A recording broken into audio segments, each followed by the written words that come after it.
Tepa ahenkuro ema Afano municipality ewa Ashanti region na busun edi Tepa so no eye aduanafo wonchi ye akwamu awo Eastern region sisia oba Asante memu Asante hen osidi di kan abreso oba na Asante hen domoma baafo adujamra oye bantma hen na osanhwe tukofo amufiri anafo aba Asante memu ne so na omamotena sontreso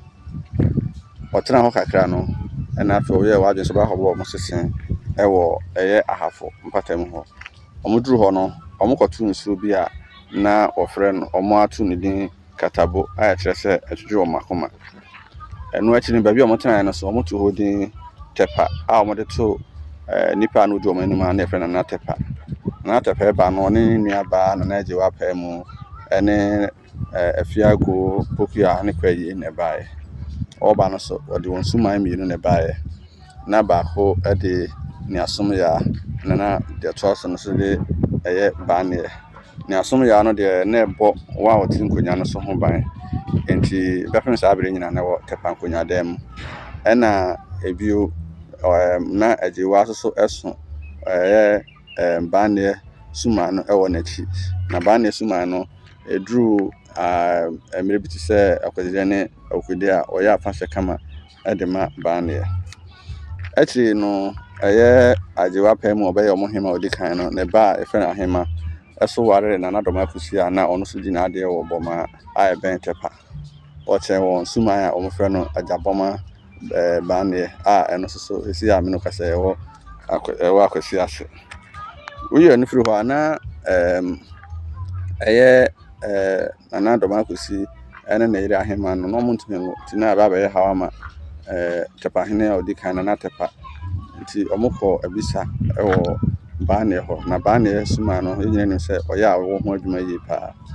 to ka so mokopefo na momfa na nyama mre no mbenya ba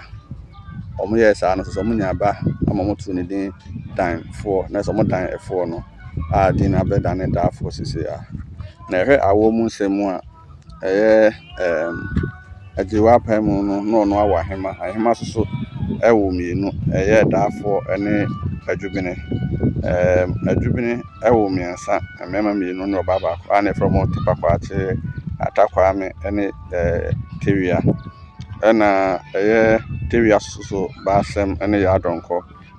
wo kwaju saben atakwa me ene adwa nkroma ena basem so akua mponsa ya kwache adwa konfo abna champoma ena kwabna ewua na yehwe nipa omatena Tepa nkonya no so ayehwe kakra oba mema na fama yewo nana Tepa nana dafo nana Tepa kwache nana atakwa me nana kwaju saben nana kwabna ewua nana kwaku mensa nana kwasi oduro nana atakwasi nana oseya nana fosu kwasi nana kwaju wusu nana kwasi amponsa nana kwaju waye nana kwaju bi na sisi adoto so ye be ma edisa atwe wampem ekomba na fama ye wona na jiwa pemu ahema afiago basem tewia pokia akua from adwa pokia na de otisisi ayi na ajiwa pemu na 1988 na nana kwame ewu otosminu mre na otu se nana media de na ebra okọ ne kret 1988 onya se mi ba ho ma mu ye den ebra yura otu kosi to otosminu ba no otu ti sansam no ma nana adisa atwe wampem ebe ye Tepa hene ewo na ade ba kwa hye Tepa nso ewo Asante nyina mu ne se Tepa eka Asante man jasifeku ne ho na Asante man nyina hia wo hu se ama hene mienu ne kura kire fita nana agona man hene ne nana agona man hema nana Tepa man hene ne nana Tepa man hema na wo hu se ya tro se wen si waso a untini mu man ewo na Tepa de ni mu oba so a ode Tepa ba na eba ade ba kwa Asante man remfida na se ebra broni echi Asante hene akudu esamu ana akudu osasmensu a echi osabede krempe odikan no eko se shies no nanka Asante man adwene ho so besi hene foforo se no mo hene ni ho enam se okoje Nana Juma Prempe Free Tapabane nti no ɔka kyerɛ wɔn sɛ mo si hene foforɔ na wodi mfinhyia wɔ ha koraa wɔ bi ma sɛ ɔnwu da ɔbɛsan aba n'akyi na afiri bra Nana ɛbɛdi hene 1999 ne ba ne ma bibiri akɔsɔ amatepa apagya ebi ne sɛ on secondary school kan na ka yɛnto onka na sisi no national science and maths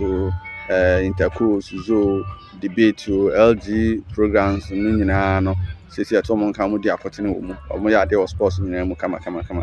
wohwɛ tepa necessary midwifery training college so ɔmo so bɔ ɔmo ho modern ama mo atete nurse for bebe ebio the whole Ghana nanka migration school yɛ baako pɛ nanso na abrɛ so no yɛnya foforɔ abɛka ho a ɛno wɔ tepa ama tepa etu mpɔn a ɛkyerɛ sɛ wonya ɔkanifo a ɔwɔ ne so ade mu na ɔpɛsɛ ɔyɛ ne man ya